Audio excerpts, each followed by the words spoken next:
میگم گلایون از نگاه کن سوشی خوردن آداب و رسوم داری مثل قهوه لمیس که آداب و رسوم داری قهوه رو میزنی بعد میری لاین سیگار 2 ساعت هم اونجا وقت مردم رو میگیری سوشی خوردن هم آداب و رسوم داری کلاسیکو میگیری میای بالا آداب و رسوم داری اون سس سویای من کو سس سویا رو بده متشکرم بله این میره لاینه اینجا تو هم بیا دیگه بلد نیستی کاری نداره انگوش میخواد بده همکار سوشی خوردن آداب رسوم داره با چنگال خوردی؟ یه سوشی بردار برو سس سایتونه به اینا تو برو تو آفرین محکم فشار بده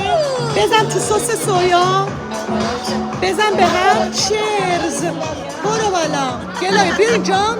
اینجا تو لاین فیلم آماده چرز جاکون خواهیم آره سوشی خوردن آداب و رسوم داره با چنگال نمیشونم با چنگال خوردیم